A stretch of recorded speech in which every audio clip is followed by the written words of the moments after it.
이봐, 이 노인네. 영어도 못하면서 무슨 미국이야? 돌아가! 당신 나라로 돌아가라고! LA 공항 입국 심사대. 78세 김영수 할아버지의 주름진 얼굴이 당혹감으로 일그러졌습니다. 하지만 그의 눈빛만은 여전히 당당했죠. 병상에 누운 손자를 만나기 위해 처음으로 미국 땅을 밟은 순간부터 시작된 악몽이었습니다. 김영수 할아버지는 손을 떨며 여권을 내밀었습니다. 50년도 더 된 낡은 군용 가방에는 손자를 위한 한약재와 정성스레 준비한 선물이 가득했어요. 그의 마디 굵은 손가락은 전쟁의 상처를 고스란히 간직한 채 미국 입국 신고서를 꼭 쥐고 있었습니다. 심사관은 할아버지의 여권을 대충 훑어보더니 얼굴을 찌푸렸습니다. 방문 목적이 뭡니까? 체류 기간은? 미국 내 연락처는? 심사관이 연달아 질문을 쏟아냈지만 할아버지는 눈만 깜빡일 뿐이었습니다. 영어를 전혀 알아듣지 못하는 눈빛이었죠. 할아버지는 주머니에서 조심스럽게 접힌 종이를 꺼냈습니다. 손자가 적어준 미국 주소와 연락처였죠. 심사대 뒤로 길게 늘어선 줄. 사람들의 짜증 섞인 한숨이 들렸고 심사관의 인내심은 점점 바닥을 드러냈습니다. 다음, 심사관이 옆 동료를 향해 손짓하자 2명의 직원이 다가왔고 할아버지는 별도 심사실로 안내되었습니다. 김영수 할아버지의 얼굴에 순간 공포가 스쳤습니다. 이런 상황은 처음이었으니까요. 심사실로 가는 길 할아버지의 마음은 50년 전으로 돌아갔습니다. 베트남의 열대우림 속에서 미군 중대를 구출했던 그날의 기억이 선명하게 떠올랐어요. 당시 한국군 소대장이었던 그는 매복에 걸린 미군 중대를 목숨 걸고 구해냈고 그 공로로 미국 정부로부터 은성무 공훈장까지 받았죠. 하지만 지금 그 나라의 공항에서 그는 불법 입국자 취급을 받고 있었습니다. 작은 방으로 들어서자 테이블과 의자 3개가 놓여 있었습니다. 창문 하나 없는 답답한 공간이었죠. 할아버지는 떨리는 다리로 의자에 앉았고 주머니 속 손자의 사진을 꼭 쥐었습니다. 백혈병으로 투병 중인 손자가 할아버지의 한약을 기다리고 있다는 생각만이 그를 지탱해주고 있었어요. 짐 검사하겠습니다. 가방 열어주세요. 심사관의 딱딱한 목소리가 방 안에 울렸습니다.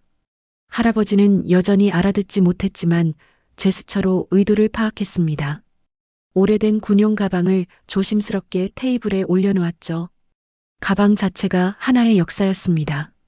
베트남 전쟁에서 그와 함께했던 살아있는 증인과도 같은 물건이었으니까요. 심사관의 거친 손길이 가방 속 물건들을 하나둘 꺼내기 시작했습니다. 정성스레 포장된 선물 상자들이 거칠게 뜯겨졌습니다. 할아버지의 눈에 순간 분노가 스쳤지만 참아냈죠. 손자를 만나기 위해서는 이 정도 굴욕쯤은 견뎌야 한다고 생각했습니다. 이건 뭐죠? 왜 이런 걸 가져왔어요? 심사관이 비닐봉지에 담긴 갈색 가루를 들어보였습니다. 인삼 가루였어요. 할아버지는 조금 안심하며 손짓으로 설명하려 했습니다. 약이라는 뜻으로 손으로 먹는 신용을 했죠. 하지만 심사관의 의심은 더욱 깊어졌습니다. 약? 무슨 약? 처방전 있어요? 할아버지가 알아들을 리 없었습니다. 심사관은 동료에게 말했습니다. 이거 마약 같아 보이는데 검사해봐야겠어. 할아버지는 상황이 심각해지고 있음을 직감했습니다. 주머니에서 손자의 사진을 꺼내 보여주려 했지만 심사관은 관심도 없었죠. 대신 가방 안쪽을 더 뒤졌고 마침내 작은 철제 상자를 발견했습니다. 그 안에는 할아버지의 군 시절 배지와 은성무 공훈장이 조심스럽게 보관되어 있었어요. 이건 또 뭐야? 심사관이 훈장을 집어들었습니다. 할아버지의 눈이 빛났습니다. 이것이 자신의 정체성을 증명할 수 있는 유일한 물건이라고 생각했기 때문이죠. 떨리는 손으로 훈장을 가리키며 미국, 베트남, 이라고 더듬거렸습니다. 하지만 심사관은 무시하고 훈장을 다시 상자에 던져 넣었습니다. 오래된 군대 기념품인가 보네. 여긴 미국이고 당신이 어디 군인이었든 상관없어요. 할아버지의 얼굴이 창백해졌습니다. 자신의 명예를 상징하는 훈장이 이렇게 무시당하다니. 베트남에서 목숨을 걸고 미군들을 구했던 그날의 기억, 미 대사가 직접 훈장을 수여했던 그 자부심의 순간이 모두 무의미해진 것 같았어요. 심사관은 계속해서 할아버지의 물건들을 뒤적거렸습니다. 작은 약봉지들이 바닥에 흩어졌고 손자를 위해 준비한 전통 부적까지 의심의 대상이 되었죠. 할아버지는 심장이 조여오는 듯한 고통을 느꼈습니다. 손자에게 줄 약재가 이대로 압수되면 어쩌나 하는 두려움이 밀려왔어요. 이봐요, 노인장. 이런 이상한 물건들 가지고 미국에 들어올 수는 없어요. 여긴 법과 규칙이 있는 나라라고요. 심사관이 비웃듯 말했습니다. 할아버지는 이해할 수 없었지만 그 어조만으로도 충분히 모욕감을 느꼈죠. 참전 용사로서의 자존심, 한국 남자로서의 긍지, 그리고 할아버지로서의 책임감이 모두 상처받고 있었습니다. 하지만 김영수 할아버지의 내면에는 전쟁터에서 단련된 인내심이 있었어요. 그는 깊은 한숨을 내쉬며 자신의 감정을 추스렸습니다. 손자를 만나기 위해서라면 이런 수모쯤은 참아야 했습니다. 이 물질 마약 검사해봐. 심사관이 한약재 봉지를 들어 동료에게 건넸습니다. 할아버지는 자신의 귀를 의심했습니다. 영어를 완벽히 이해하지는 못했지만 마약이라는 단어만큼은 알아들었기 때문이죠. 평생을 바르게 살아온 베트남 참전 용사가 마약 밀수범으로 의심받는 상황이 되어버렸습니다. 아니에요. 할아버지가 처음으로 목소리를 높였습니다. 떨리는 손으로 한약재를 가리키며 메디신이라고 반복했지만 심사관들은 비웃기만 했죠. 다들 그렇게 말하죠. 메디신이라고요. 심사관이 조롱하듯 말했습니다. 할아버지가 손자의 사진을 다시 꺼내 보여주려 했지만 심사관은 사진을 휙 쳐냈습니다. 소중한 손자의 사진이 바닥에 떨어졌고 할아버지의 눈에서 분노의 불꽃이 일었습니다. 신문실의 시간은 고통스럽게 흘렀습니다. 한약재 검사 결과를 기다리는 동안 할아버지는 의자에 홀로 앉아 있었어요. 2시간 물 한 잔 제공받지 못한 채로 그의 입은 말랐고 고혈압 약을 먹을 시간도 지나고 있었습니다. 할아버지는 주머니에서 약병을 꺼내 보였지만 심사관은 그것마저 의심했죠. 또 다른 불법 약물인가? 지금은 아무것도 먹을 수 없어요. 심사관이 약병을 빼앗아 테이블 위에 올려놓았습니다.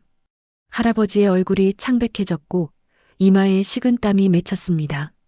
고혈압으로 인한 두통이 시작되었던 거죠. 할아버지의 눈앞에 베트남 정글이 아른거렸습니다. 쓰러진 미군 병사들을 등에 업고 적진을 뚫고 나왔던 그날의 기억. 죽음의 공포 속에서도 포기하지 않았던 그 의지가 지금 다시 필요했습니다. 그는 깊게 숨을 들이마시며 평정을 유지하려 노력했어요. 3번째 심사관이 들어왔습니다. 손에는 할아버지의 여권과 서류 뭉치를 들고 있었죠. 김영수, 한국에서 왔죠? 왜 미국에 왔어요? 새로운 심사관은 이전보다 조금 부드러운 어조였지만 여전히 의심의 시선이었습니다. 할아버지는 다시 손자의 사진을 가리켰습니다. 그리고 자신의 가슴을 두드리며 그랜드파더, 그랜드손이라고 간신히 말했습니다. 심사관은 고개를 끄덕였지만 여전히 확신하지 못하는 표정이었어요. 그래서 이 모든 수상한 가루들은 뭐죠? 왜 이렇게 많이 가져왔어요? 심사관이 한약재 봉지들을 가리켰습니다. 할아버지는 설명할 방법이 없었습니다. 한국의 전통 한약재를 영어로 설명할 수 없었으니까요. 그저 손자의 사진을 다시 가리키며 애원하는 눈빛을 보낼 뿐이었습니다. 시간은 계속 흘렀고 할아버지의 상태는 점점 나빠졌습니다. 고혈압 약을 먹지 못한 채 3시간이 지났고 그의 호흡은 점점 가빠졌습니다. 하지만 아무도 그의 상태에 신경 쓰지 않았어요. 그저 마약 검사 결과와 입국 여부를 결정하기 위한 서류 작업만이 진행될 뿐이었습니다. 물 좀. 할아버지가 간신히 말했습니다. 입술이 바싹 마르고 얼굴은 점점 창백해지고 있었습니다. 심사관은 슬쩍 쳐다보더니 무시했습니다. 마치 범죄자를 대하듯 냉정했죠. 할아버지는 떨리는 손으로 테이블 위에 고혈압 약을 가리켰습니다. 지금 당장 약이 필요했습니다. 약, 미디신. 할아버지가 다시 한번 말했지만 심사관은 계속 서류 작업만 하고 있었습니다. 할아버지의 호흡이 점점 거칠어졌고 가슴이 답답해지기 시작했어요. 베트남 전쟁에서도 느끼지 못했던 무력감이 그를 덮쳤습니다. 적과 싸울 때는 최소한 대항할 수 있는 무기라도 있었지만 지금은 그저 늙은 노인일 뿐이었으니까요. 갑자기 가슴을 움켜쥐며 할아버지가 앞으로 숙였습니다. 고통이 밀려왔습니다. 심사관은 그제서야 상황의 심각성을 깨달았지만 여전히 의심의 눈초리였습니다. 연기하는 거예요? 당신 같은 경우가 많아요. 입국 심사를 피하려고 아픈 척하는. 하지만 할아버지의 상태는 확실히 심각했습니다. 식은땀이 이마를 타고 흘러내렸고 손은 파르르 떨렸습니다. 심사관은 마지못해 물병을 내밀었습니다. 할아버지는 간신히 물을 받아 마시고 탁자 위에 약을 가리켰죠. 그건 안 돼요. 아직 검사도 안 된 약물이에요. 심사관이 단호하게 말했습니다. 할아버지의 눈에서 절망감이 묻어났습니다.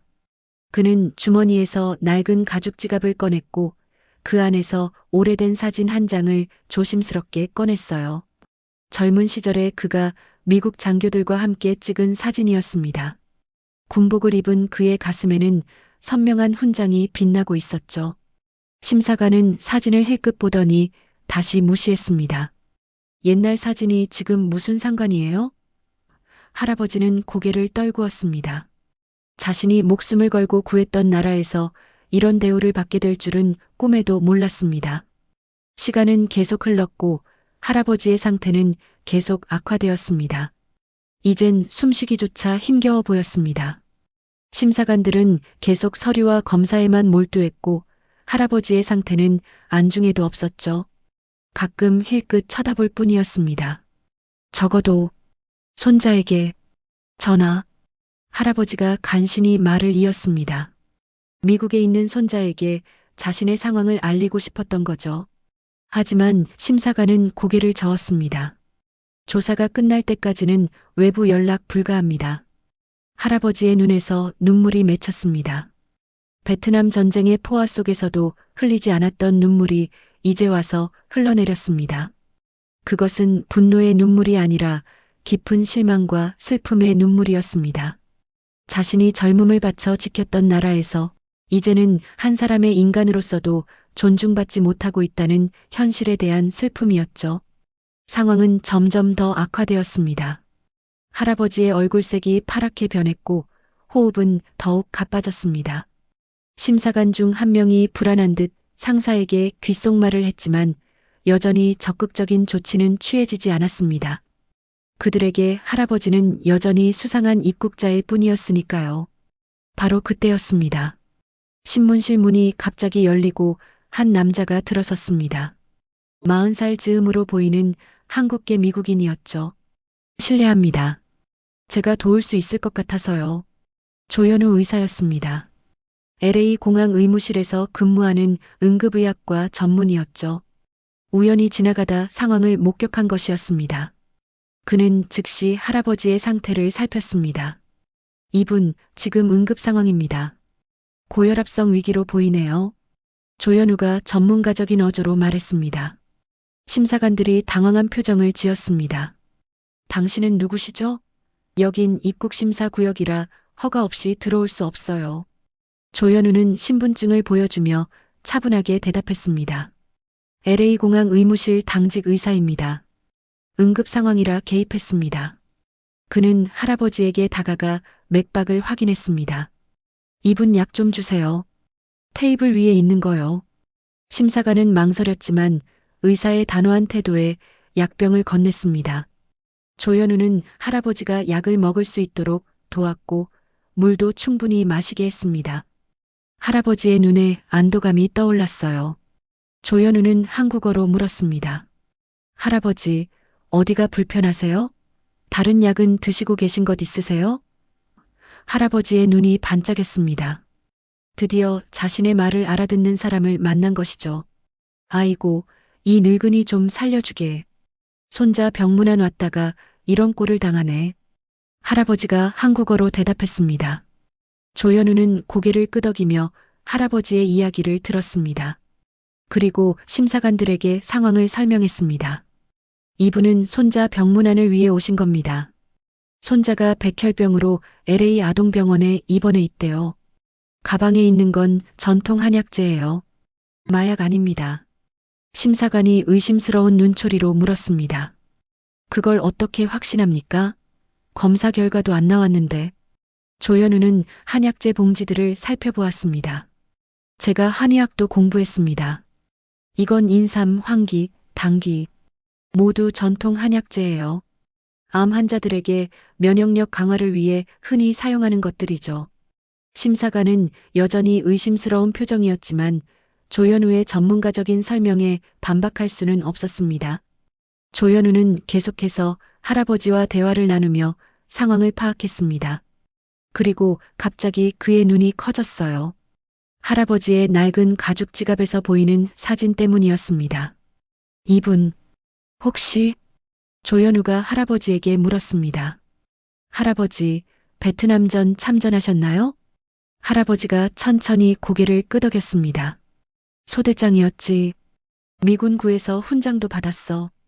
그의 목소리는 약했지만 자부심만큼은 여전했습니다. 조현우의 얼굴이 갑자기 환해졌습니다. 마치 중요한 것을 발견한 듯 했죠.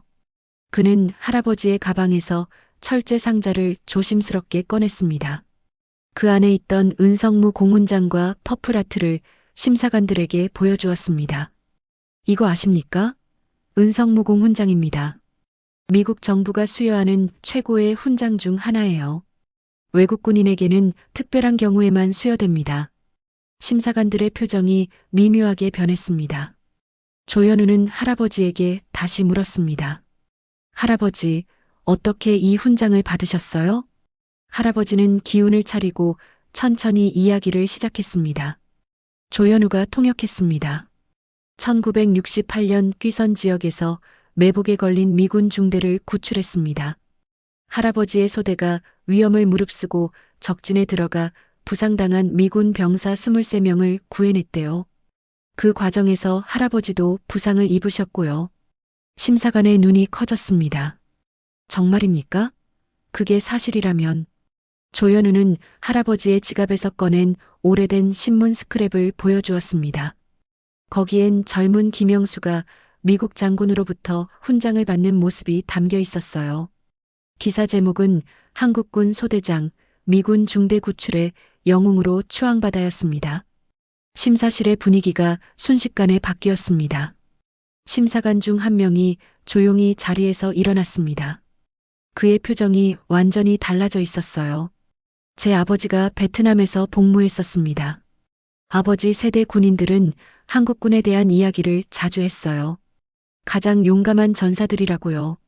조현우는 계속해서 할아버지의 이야기를 통역했습니다. 김영수 할아버지의 목소리는 점점 힘을 얻었습니다. 그가 어떻게 적의 총알 속에서 미군 병사들을 업고 탈출했는지, 그리고 그 공로로 미국 대통령이 서명한 훈장을 받았는지에 대한 이야기였습니다. 그 작전 이후 미군 장교들이 저를 타이거 킴이라고 불렀지.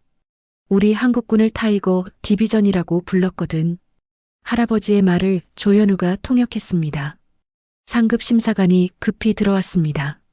그는 이미 상황 보고를 받은 듯했고 할아버지의 신분과 배경을 확인하는 서류를 들고 있었습니다. 김영수 씨의 신원이 확인됐습니다. 베트남전 참전 용사이자 1968년 은성무 공훈장 수여자가 맞습니다. 미 국방부 데이터베이스에서 기록을 확인했습니다. 심사실 안에 침묵이 흘렀습니다. 심사관들의 얼굴에 부끄러움과 당혹감이 역력했죠. 방금 전까지 불법 입국자 취급을 받던 노인이 사실은 미국을 위해 목숨을 걸었던 영웅이었다는 사실에 모두가 말을 잃었습니다. 할아버지는 그저 담담하게 앉아 있었습니다. 그의 눈에는 승리의 기쁨이 아닌 오랜 세월의 연륜이 담긴 평온함만이 있었어요. 조현우는 할아버지의 어깨를 조심스럽게 잡았습니다. 할아버지, 이제 괜찮으실 거예요. 곧 손자분을 만나실 수 있을 겁니다. 상급 심사관이 할아버지 앞에 고개를 숙였습니다. 김 씨, 당신에게 이런 일이 일어나서 정말 죄송합니다. 저희가 큰 실수를 했습니다. 영어로 한 말을 조현우가 통역했고 할아버지는 천천히 고개를 끄덕였습니다. 심사관들은 할아버지의 짐을 정리하기 시작했습니다. 흩어진 한약재들을 조심스럽게 담았고 구겨진 손자의 사진도 찾아 돌려주었습니다. 그들의 손길은 이제 공손함과 존경심으로 가득했습니다. 세상을 바라보는 눈이 한순간에 바뀐 것이었죠. 김 선생님, 이쪽으로 모시겠습니다. 상급 심사관이 존경의 어조로 말했습니다. 더 이상 이봐요 같은 불손한 호칭은 사라졌습니다. 그는 할아버지를 VIP 통로로 안내했고 직원들이 짐을 대신 들어주었습니다. 그들이 심사실을 나오자 놀라운 광경이 펼쳐졌습니다. 공항 직원들과 보안 요원들이 양쪽으로 늘어서 있었고 그들의 얼굴에는 존경의 표정이 역력했습니다.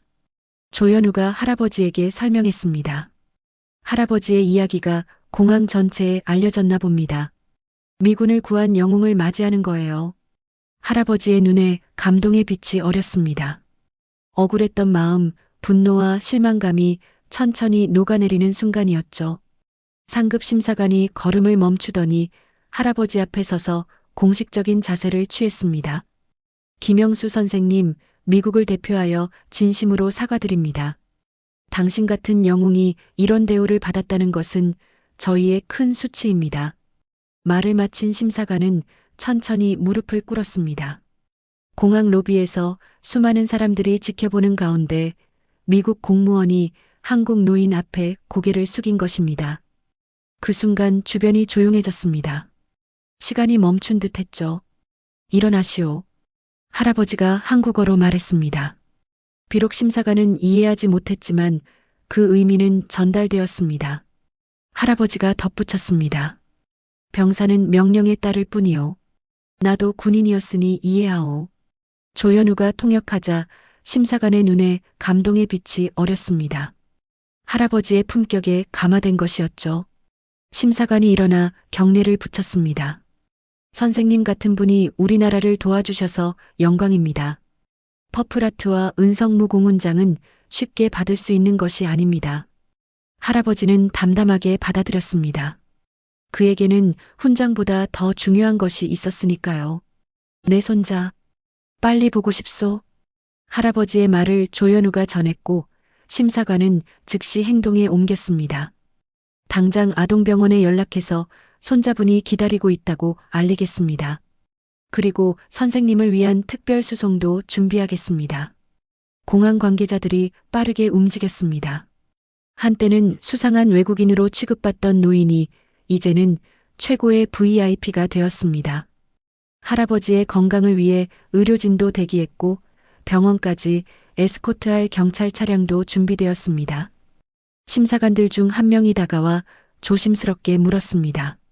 선생님, 혹시 베트남에서 퀸산 전투에 참가하셨습니까? 조현우가 통역하자 할아버지는 놀란 눈으로 고개를 끄덕였습니다. 제 아버지가 그곳에 있었습니다. 아버지는 항상 한국군의 용맹함에 대해 이야기했어요. 호랑이 부대가 아니었다면 살아 돌아오지 못했을 거라고요. 심사관의 눈에 눈물이 맺혔습니다. 아버지께서 돌아가시기 전 한국 전우들에게 감사하다는 말을 전해달라고 하셨습니다. 할아버지의 굳건했던 표정에 잠시 흔들림이 보였습니다. 50년이 지난 전쟁의 기억이 생생하게 되살아난 순간이었어요. 그는 심사관의 어깨를 가볍게 두드렸습니다. 말이 필요 없는 순간이었습니다. 전후에는 언어를 초월하는 법이니까요.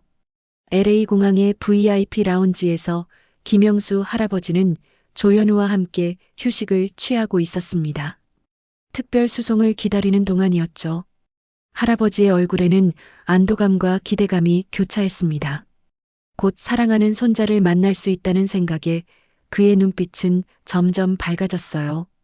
할아버지, 어떻게 지내세요? 많이 놀라셨죠? 조현우가 물었습니다.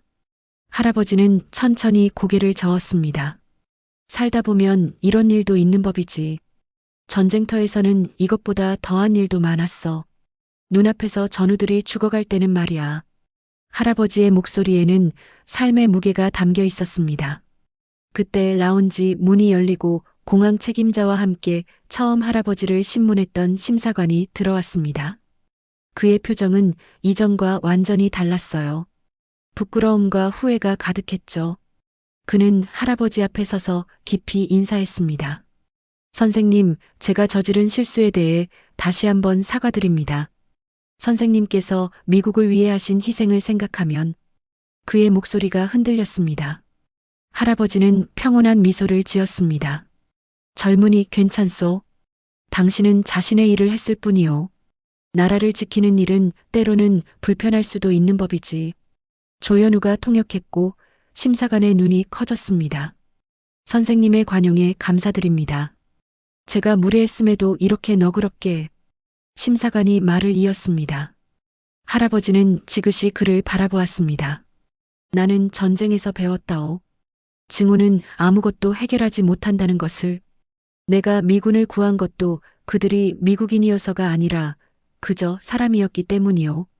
할아버지의 말에 라운지 안의 모든 사람이 숙연해졌습니다. 공항 책임자가 앞으로 나섰습니다.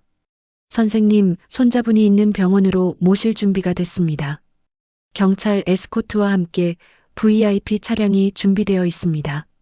할아버지는 천천히 일어났습니다. 조현우가 부축했지만 할아버지는 스스로 걸을 수 있다며 정중히 거절했습니다. 평생 자신의 길은 스스로 걸어온 사람이었으니까요. 공항을 나서는 길 많은 사람들이 박수를 보냈습니다. 할아버지의 이야기가 빠르게 퍼진 모양이었죠. 누군가는 휴대폰으로 사진을 찍기도 했고 재미교포 노인들은 경의를 표하며 인사를 건넸습니다. 차에 오르기 전 할아버지는 잠시 멈춰서서 하늘을 올려다보았습니다. 50년 전 베트남의 정글에서 함께 싸웠던 전우들을 떠올렸을지도 모릅니다. 아니면 자신이 구한 미군 병사들의 얼굴을 기억해냈을 수도 있겠죠. 할아버지, 이제 가시죠. 손자분이 기다리고 있을 거예요. 조현우의 말에 할아버지는 고개를 끄덕였습니다. 차량이 출발할 때 심사관들과 공항 직원들이 일제히 경례를 올렸습니다. 국적을 초월한 영웅에 대한 최고의 예우였습니다. 할아버지는 차창 밖으로 손을 들어 가볍게 답례했죠. 병원으로 향하는 길, 할아버지는 조용히 손자의 사진을 바라보았습니다. 모든 고난과 불편함을 감내한 이유, 그의 삶의 이유가 담긴 사진이었어요. 조현우는 그 모습을 지켜보며 깊은 감동을 느꼈습니다. 전쟁을 겪고 목숨을 걸었으며 모욕까지 당했지만 끝내 품격을 잃지 않은 노병의 위엄. 그것은 어떤 훈장보다도 빛나는 것이었습니다. 할아버지, 손자분이 분명 자랑스러워할 거예요. 이런 할아버지를 두어서요. 조현우가 말했습니다. 할아버지는 미소 지었습니다. 내가 자랑스러운 게 아니라 내 손자가 자랑스러운 거지. 그 녀석은 어떤 상황에서도 포기하지 않거든. 그렇게 김영수 할아버지의 미국 여행은 처음과는 완전히 다른 방향으로 전개되었습니다. 처음에는 불법 입국자 취급을 받았지만 결국에는 영웅으로 인정받았습니다. 그의 이야기는 LA 공항의 전설이 되었고 평범한 입국 심사 과정에서 무시되기 쉬운 노인들에 대한 처우를 개선하는 계기가 되었습니다. 이 이야기는 단순한 오해와 해명의 이야기가 아닙니다. 진정한 영웅은 훈장이나 표창이 아닌 그 사람의 품격과 인내심 그리고 용서의 마음에서 비롯된다는 것을 보여주는 감동적인 교훈입니다. 김영수 할아버지처럼 우리 모두의 가슴속에는 각자의 전쟁과 영웅적 순간이 있을지도 모릅니다. 그리고 때로는 그것을 알아봐주는 조현우 같은 사람들이 있기에 우리의 이야기는 계속됩니다. 여러분도 주변에 평범해 보이는 노인들 속에 숨겨진 영웅의 이야기를 발견할지도 모릅니다. 그들의 이야기에 귀 기울여 보세요. 그리고 이 감동적인 사연이 마음에 와닿으셨다면 좋아요와 구독 버튼을 눌러주시고 여러분의 소중한 댓글도 남겨주세요. 다음 이야기로 찾아뵙겠습니다.